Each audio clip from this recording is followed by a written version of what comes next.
Alright, I'm going to run another round of testing on this blue DSi XL.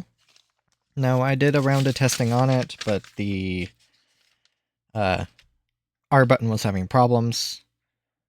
R button replaced on third test, so I did replace it. I think this was the one where it was like weirdly overly sensitive, and there were signs of some water damage. The outer casing of the switch was a little rusted.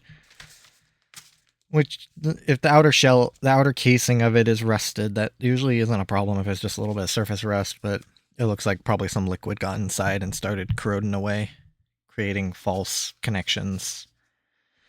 Anyway, I replaced it with another OEM one that was in good shape, so now I'm going to run it through the same battery of tests to see if the R button is good and if it still passes all of my tests.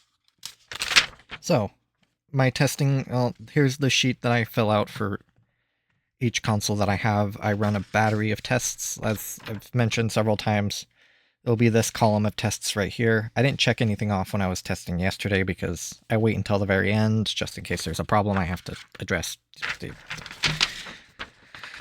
So the first test that I do is a very basic one, motherboard, power board.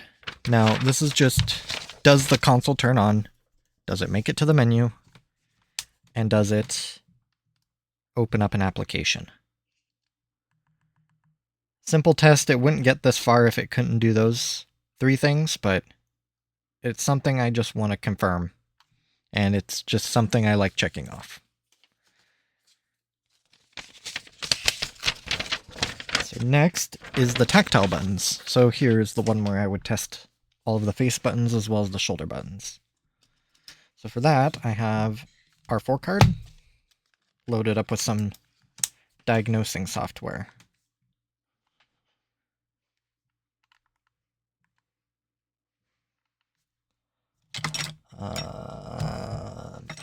Big stylus, here you are.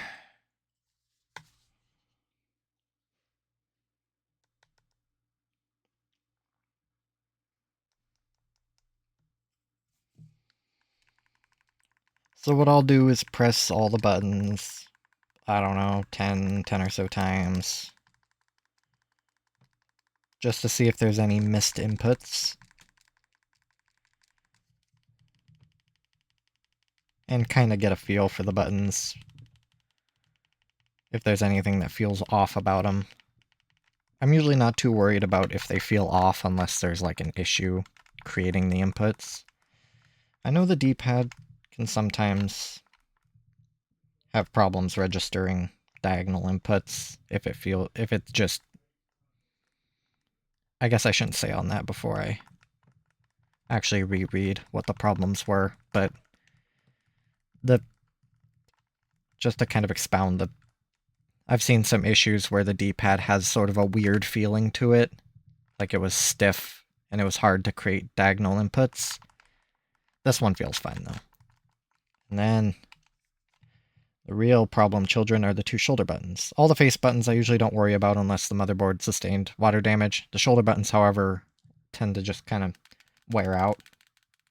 I don't know if it's just their switch design or what their problem is. So what I'll do is just sort of press the button all over from left to right, just sort of going at a steady pace to see if it misses any inputs. I'll do kind of slower inputs.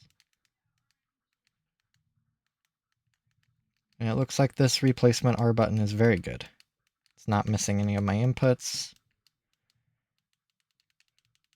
So I'm happy with it. Let's go L button.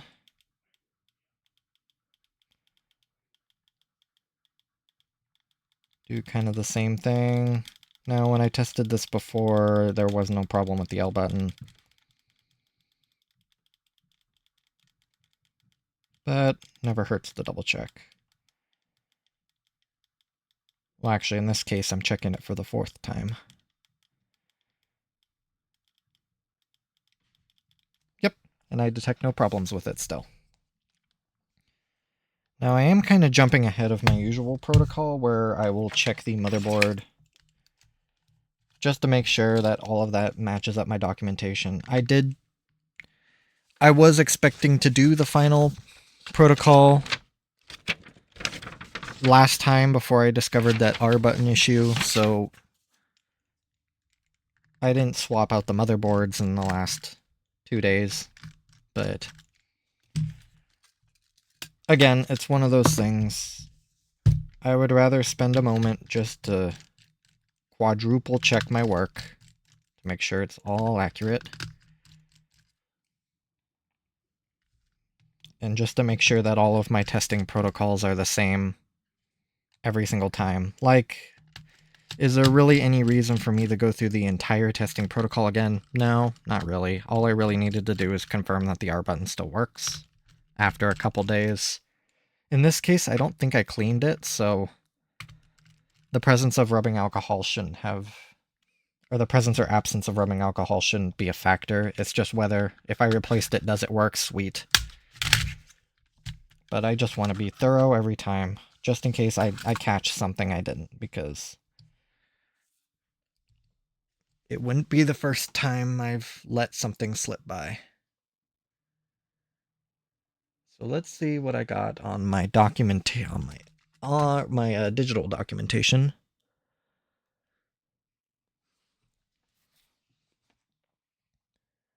Let's see.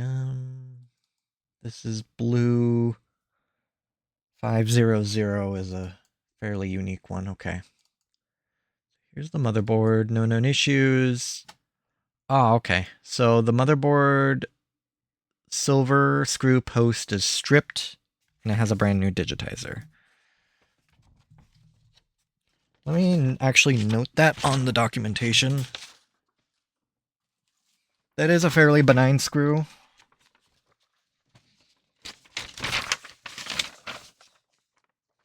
Oh, and I actually got my pencil this time.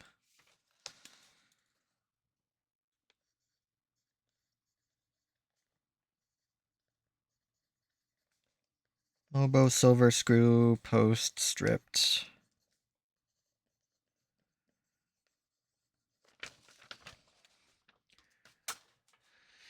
And then, of course, a new digitizer is fairly obvious to me, just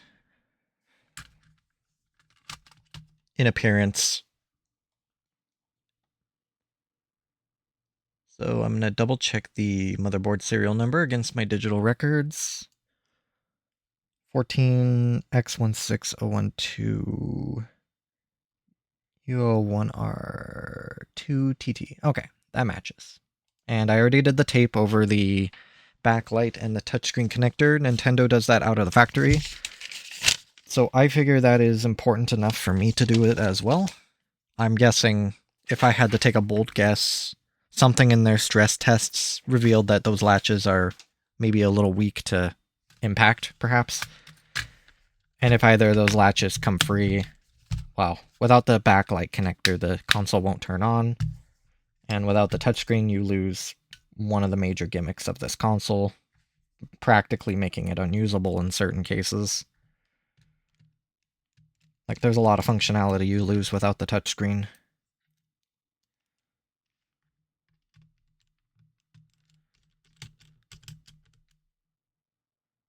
So that is all in order.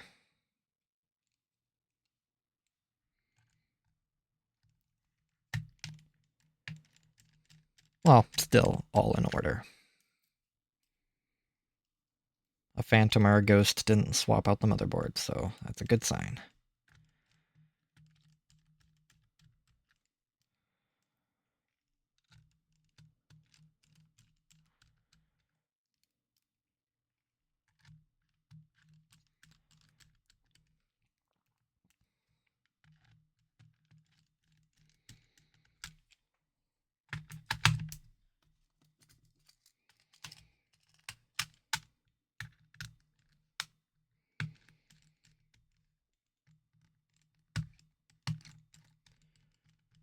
Okay.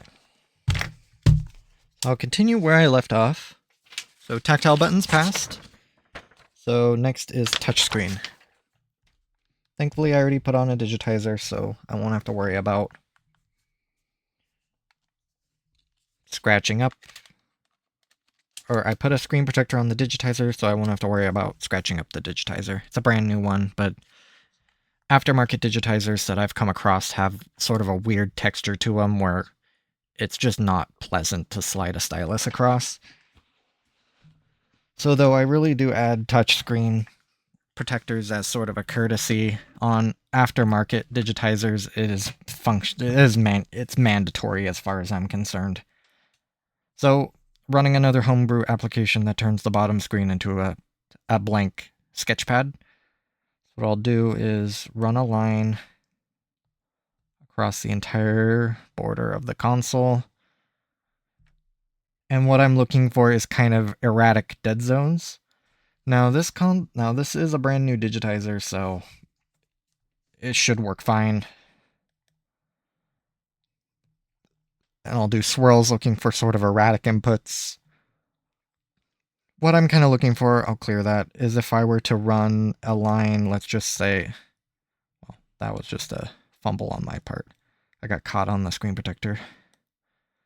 I run a line like this, and then there's just like a weird jagged input when I try to do any inputs over here, and everything over here just doesn't respond. So that the zone of the touchscreen, so to speak, is completely dead. This one, of course, all the inputs work, so touchscreen's still good. Next is speaker, mic, and headphone jack. Now, I combo this with a SD card slot test as well. I have a song loaded up on this SD card, and I'm currently under the assumption that if the SD card can be read and play a song, that it fully functions. I have no reason to believe it doesn't. Well, I'll do the mic one because I tend to always forget that. La la la la. And it works. I usually test the microphone before I put these consoles together, so if the microphone is faulty, I don't have to take parts of the console apart to try and fix it. I'll turn the volume up and down, the little bar on the bottom is responding. I'll load up the song on the SD card, I'll listen to both speakers, then I'll plug in my earbuds and listen to both earbuds.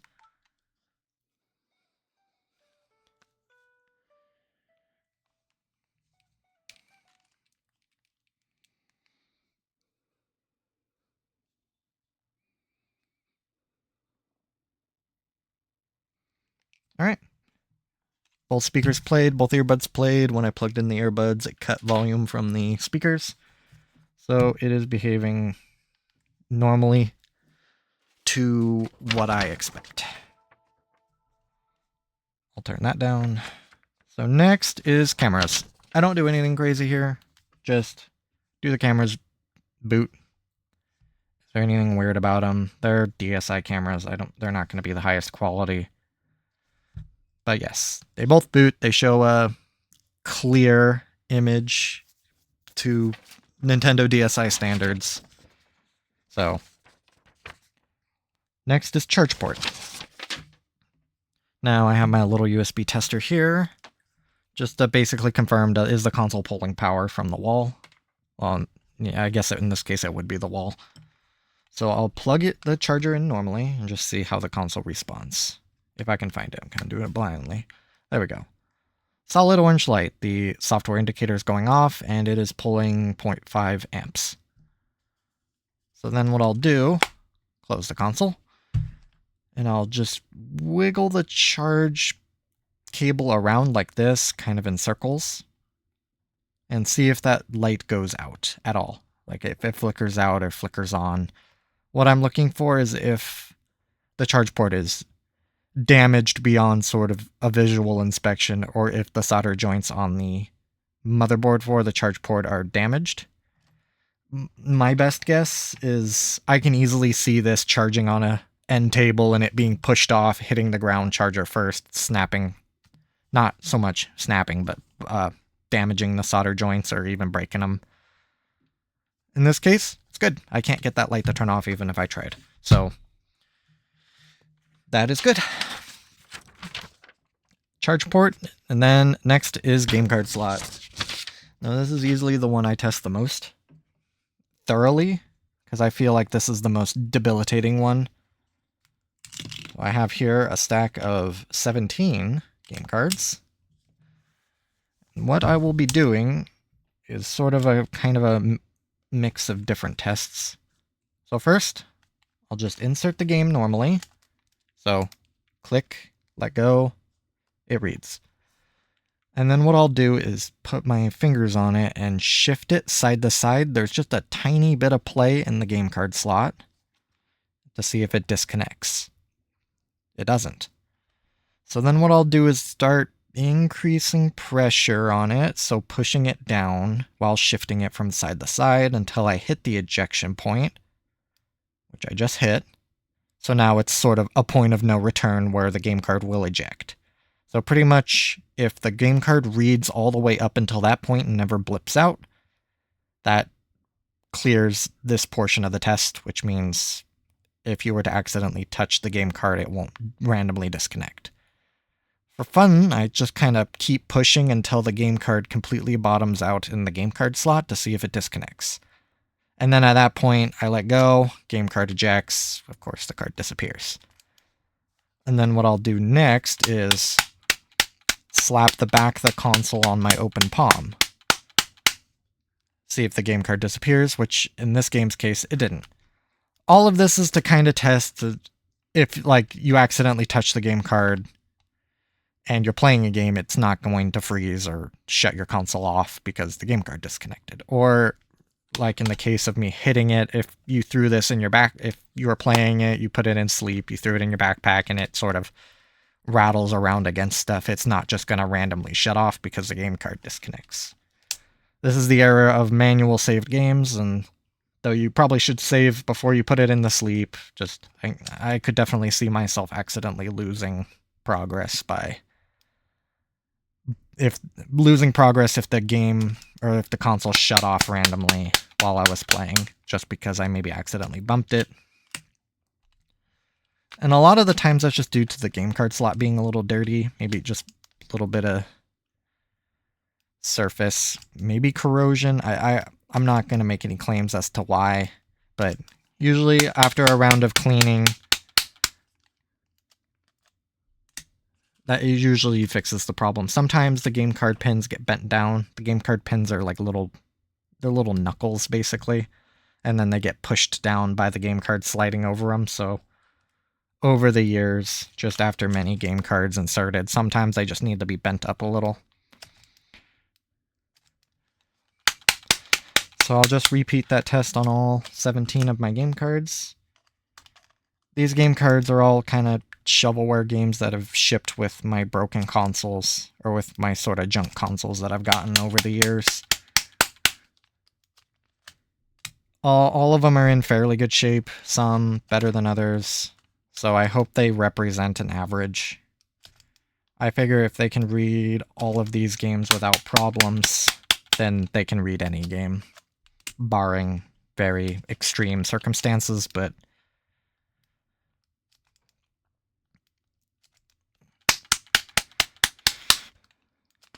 so far so good. It got through a couple tough games that I just did.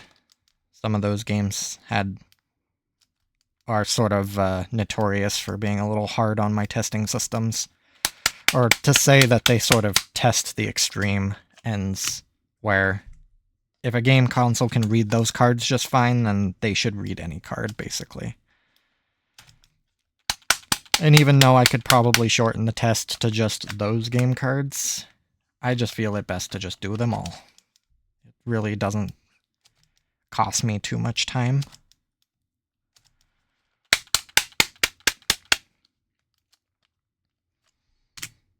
It's kind of amazing the amount of time I save when I don't have to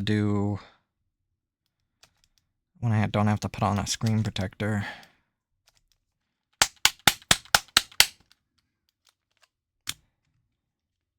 Thankfully this one and the next one I already put screen protectors on, so today and tomorrow should be pretty easy.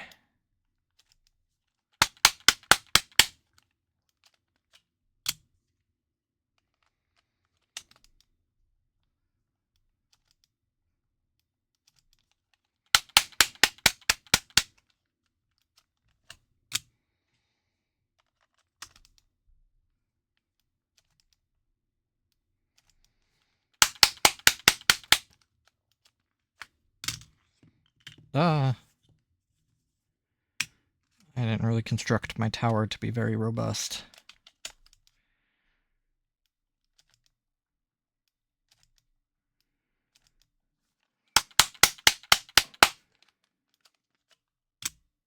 Just 2 more games.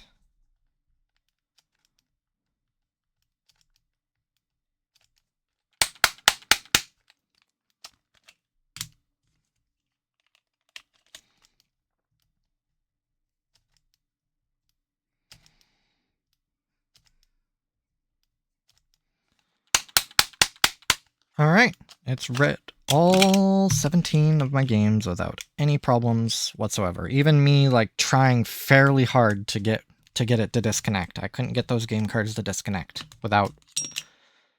Well, of course, aside from me ejecting the game card. Cool. I'm very pleased with that. Alright, so the last test is Wi-Fi. What I do is I just connect it to a Wi-Fi access point, which I currently use my phone to do that. I should probably set up... I have a spare older phone that I should probably do that with, just so I can get that. I doubt I can get that thing booted up.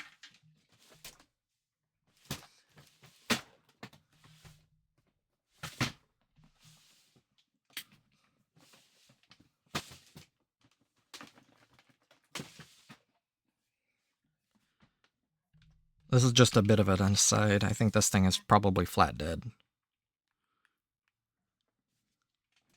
Because it would be kind of nice to just confirm that right now so I don't have to try and remember it later.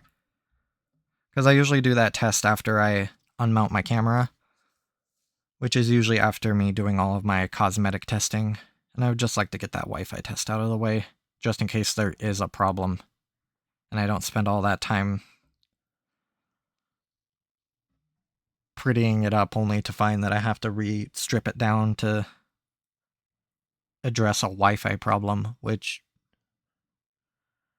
I wouldn't even know what that would mean.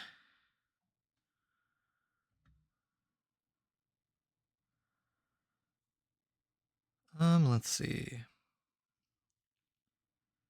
Oh, and it does connect to the Wi-Fi hotspot. Okay, cool. So this will work.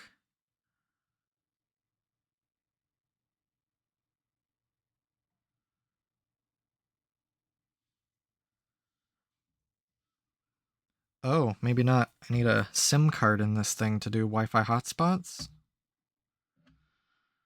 Let's see. I can see if I can just do the Wi-Fi. I don't think I can do, because it's technically mobile hotspot, which doesn't have a SIM.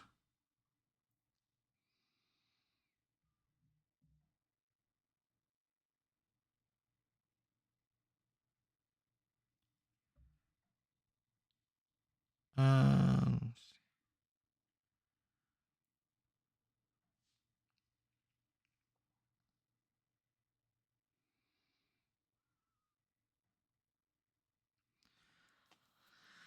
um,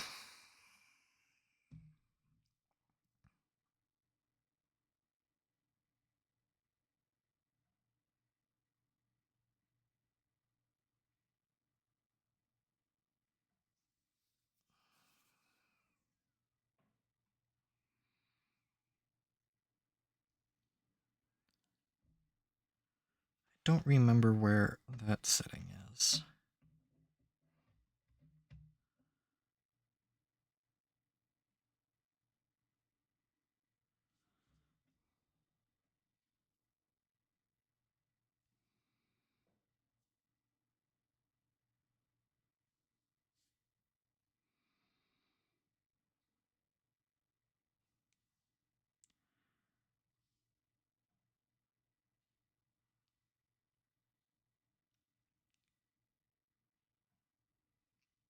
It would have to be under here. It wouldn't make sense for it not to be. Though I might not be able to access that setting without a SIM card in.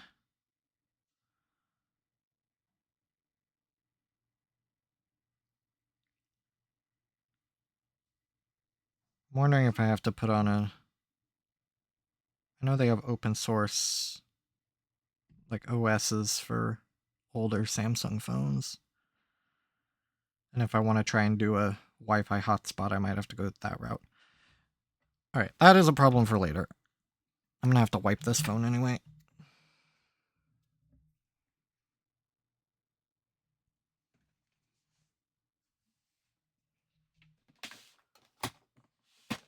I'll just have to do the Wi-Fi test later like I usually do. I've never had a console fail, so I really don't expect this one to be the first. So now we get to the actual... What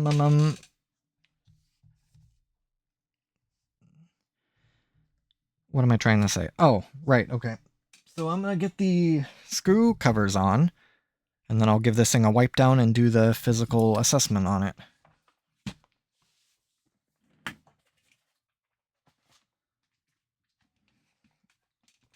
I got myself a nice giant pillbox of screw covers from DSI and the DSI XL. I'm just going to grab a cluster here.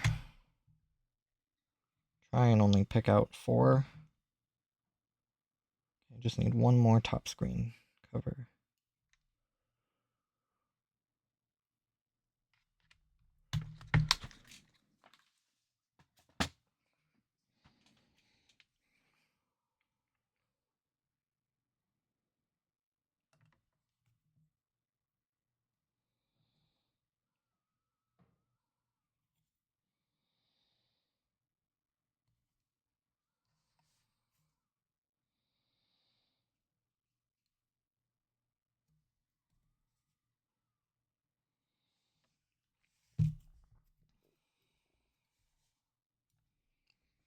Alright, and then what I do for the top screen screw covers is get some Elmer's glue, just some good old-fashioned Elmer's glue,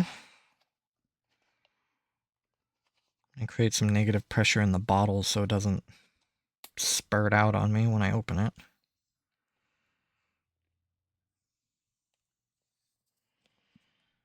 So, just normal Elmer's glue. I'll squeeze it until it a little bit comes out the tip and sort of forms sort of a bubble right at the end.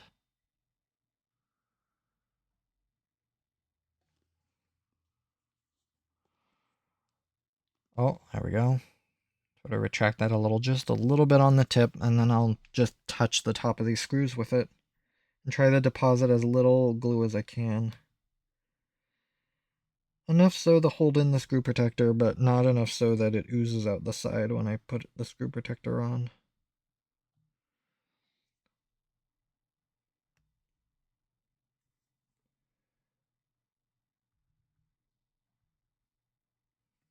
Like that. And with a combination of my tweezers and pry tool, I'll gently place them in.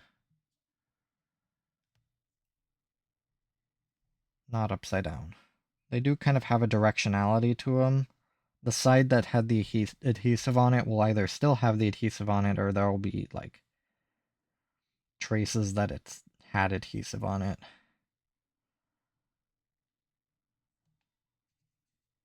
And really what I kind of mean by that is it might be kind of hard to display, is it'll be kind of shiny, where the other side is more flat. Eh.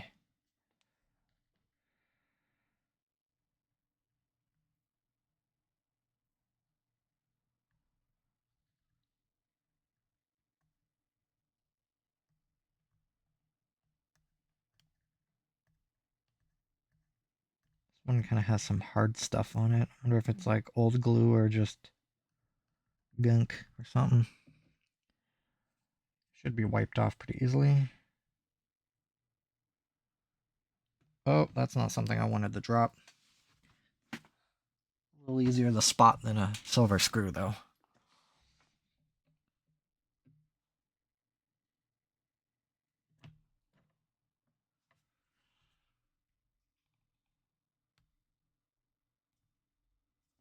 This one also has some stuff on it.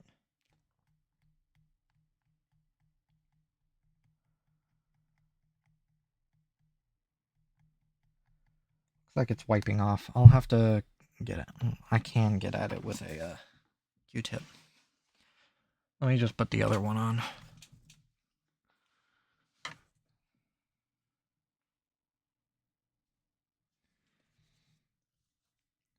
I sort of kind of Frankenstein these consoles together from different consoles because they all kind of have their own different issues.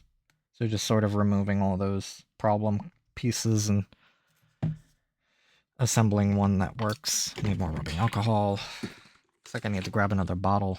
Getting low.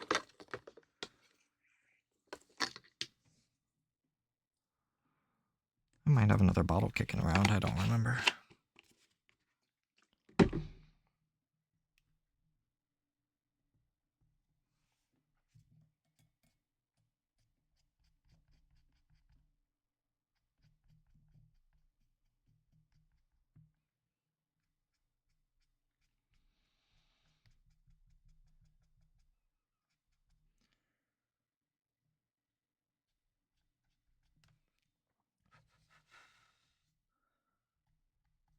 Yeah, it looks like it cleaned off whatever that stuff was.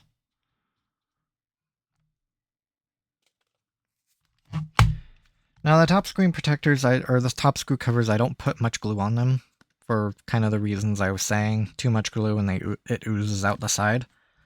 They also don't experience much mechanical stress. More than likely, you won't ever touch them.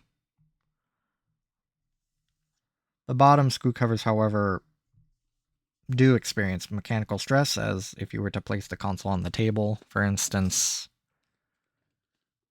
they're going to be touching a surface, and if you move that console around on the table, they're going to have to sort of resist that. So I put a lot more glue on these. A lot of the time the adhesive stays on, or sometimes the adhesive stays on the foot. I guess I can't say that. A lot of the times, because Nintendo uses like a double-sided tape, which I wish I could use, but there's no way I could find glue or double-sided tape exactly this size. I don't even know how I would apply them on here so precisely. Drop the foot, but I see it on the ground.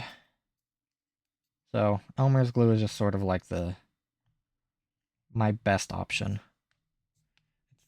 It's easily removable if they need to be removed. It is just Elmer's glue, so it shouldn't take too much effort to remove it. And I would actually know, because I've had to take apart consoles I've already put together. And though the Elmer's glue does kind of leave a lot of, not so much residue, but it leaves kind of like a scab behind that you just kind of have to pick out of the screw post. The feet themselves come out pretty easily. So there, let's see. I kind of look at them sideways to see if all the feet are sort of the same. None of them are cattywampus. They all kind of stick out of the console at an even distance. They're all in about the same shape. None of them are like worn down or damaged, so they should all be the same dimensions. Okay, so now I will get a microfiber cloth. I need to put on some gloves, actually, before I get too far. Drink a little bit of water.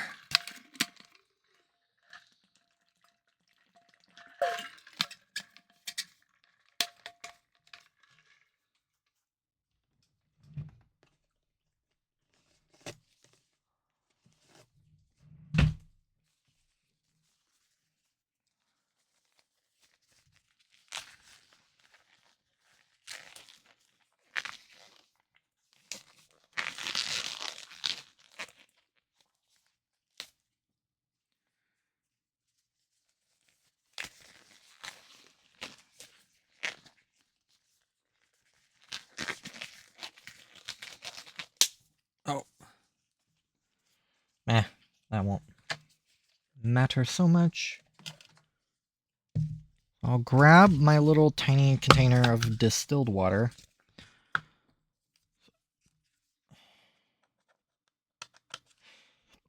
And those black dots in the container are on the bottom. There's some damage to the container, which is why I'm using it for this. I'll just dribble the distilled water on my microfiber cloth. And when it will stop beating up and actually go into the cloth, I can use it.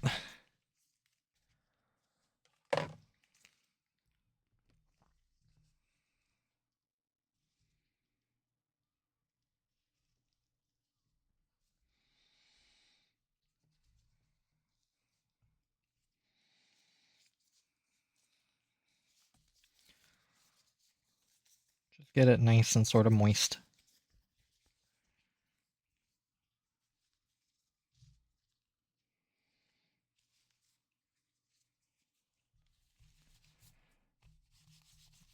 Really, this is just sort of to remove my fingerprints and hand oils from me touching it all the time.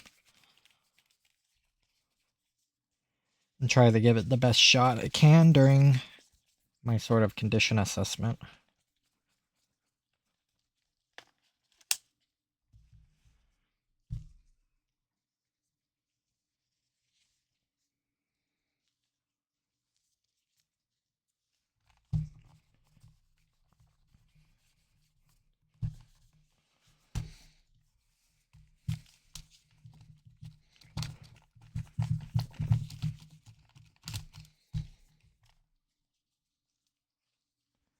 I'll grab a dry one and just sort of go over it one more time.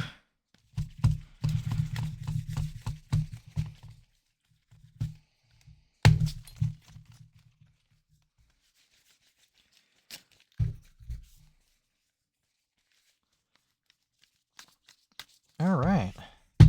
Now we get to the condition assessment. Now the condition assessment is four very highly subjective ratings that I give the console based on sort of its physical condition, both the actual physical condition of the shell, the hardware, which is like the buttons, the screen covers, the digitizer, the lens, and of course the actual LCDs themselves. I'll put that on my lap. So let's get first with the physical condition of the shell. Now, as no doubt noticed, there's a lot of surface scratching on the glossy shell, and there's these little tiny marks right here. Those are like pitting, I guess, just taking impacts or scratching against something hard or whatever the circumstance that created those. There's a few of them kind of all over the place. This one right here is very prominent, as well as this one right here. Other than that, there's just a bunch of light surface scratches from what I assume just normal use. Sort of the top hinge piece looks fine. Wrapping around here, it's a little worn right here on this corner. It's a little discolored. I kind of expect that from normal use as well. Kind of looking around. There's a little bit of discoloration right there on the corner. It kind of looks like a gouge. It's a little bit. Not that bad though. There's a mark right there. Another kind of gouge here in the corner, a little discoloration. Back, the serial number is peeling up. I usually don't worry too much. I don't include that in my assessment really, because it's just sort of a benign sticker at this point.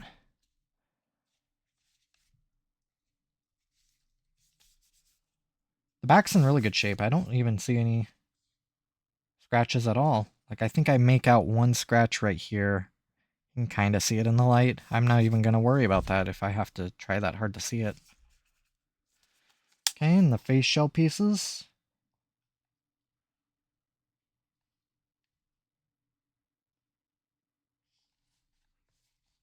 Top shell piece looks very good. The bottom one, there is wear around the D-pad. You can kind of see it's discolored. The other face buttons actually look really good. Oh no, okay. I guess I kind of, if I shine the light, maybe it'll catch it. I think I kind of see it around the A and B button, but it's not bad. Yeah, there it goes. I kind of glisten it. So those are also worn away. These, from what I can gather, is just normal use. Just a finger rubbing across these for hundreds of hours, perhaps. Just wearing down that plastic.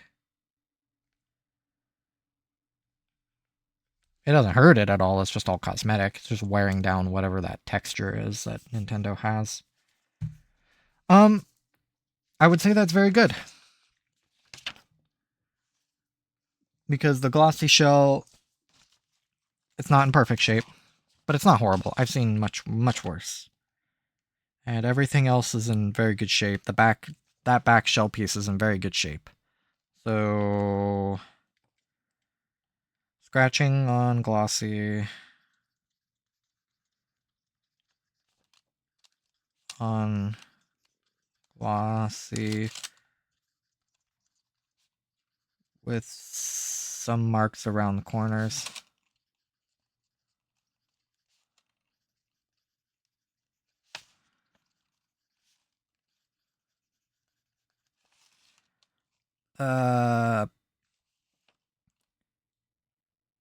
Area around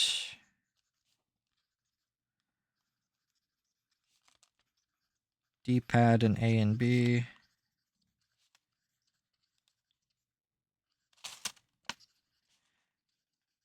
Are slightly worn.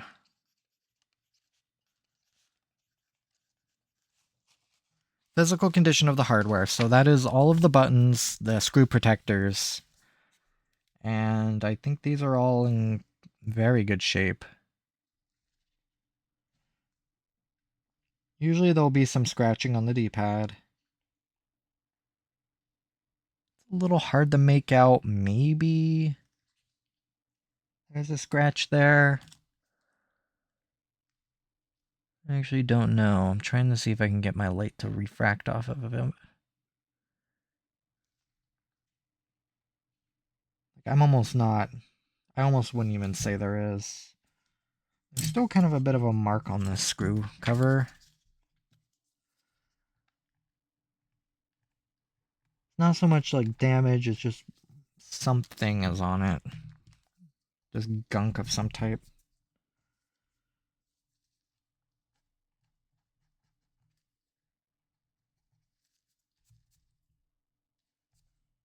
Okay, there we go. Sometimes with these screw covers, when I remove them initially, they get damaged. I remove them with a sewing needle, so sometimes I accidentally damage them. These ones look like they're in good shape, though.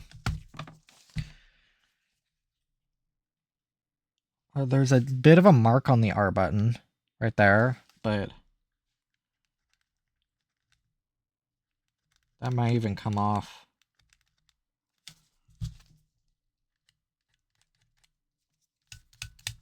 Oh, it did come off. Sweet.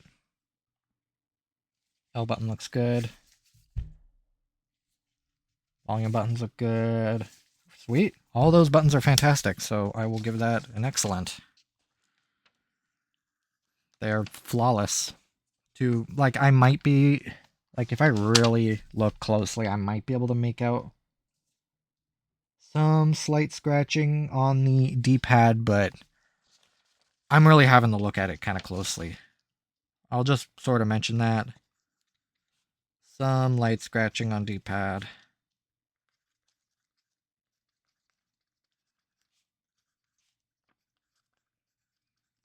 I will follow through and continue giving it that excellent rating, because everything else is perfect.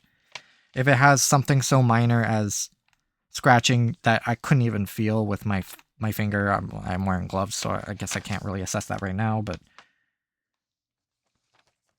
if I couldn't feel it, it's not gouging, it's very light scratching. I wouldn't even consider it a problem. So now is the physical condition of the screens. Now these are the displays themselves, or not the displays, the top screen lens, which is this clear plastic right here, and the digitizer. Now the digitizer is brand new, and looks like I put the screen protector on very well. There is some minor dust, maybe a little bit of bubbles below the... I see some minor scratching and this might just be artifacts of the screen protector. Like, I know there's one small bubble right there, but none of this I can see when the console's on. It is not perfect. I'm just trying to see.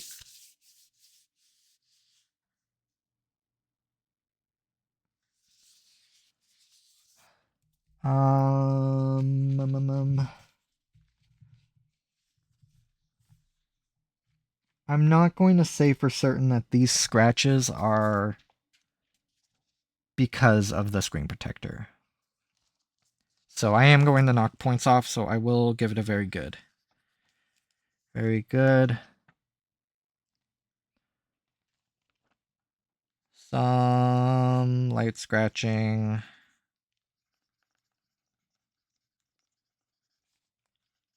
On top screen. And then I'll just mention any of the other remaining artifacts I'm fairly positive are because of the screen protector. Next is the actual screen condition. Now these are the LCD displays themselves. So I'll turn off my light and I'm just going to look at them.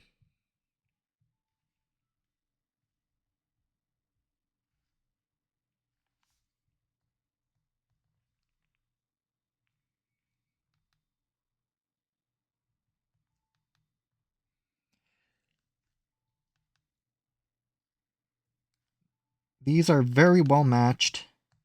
What I'm looking for specifically is if there's any screen yellowing.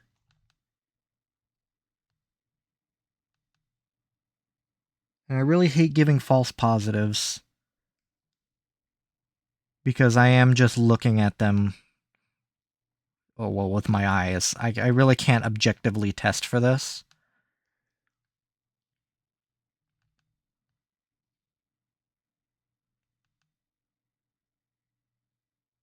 But, okay.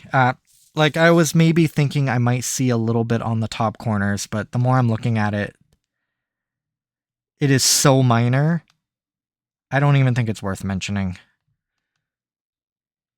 If even at all, I don't think I see anything worth mentioning. Yeah, these screens are in great shape. Excellent.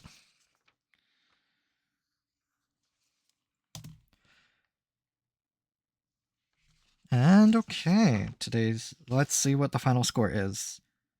Very good, excellent, very good, excellent. So that is 3, 6, 7, 8, 9, 10. Right at the upper end of very good.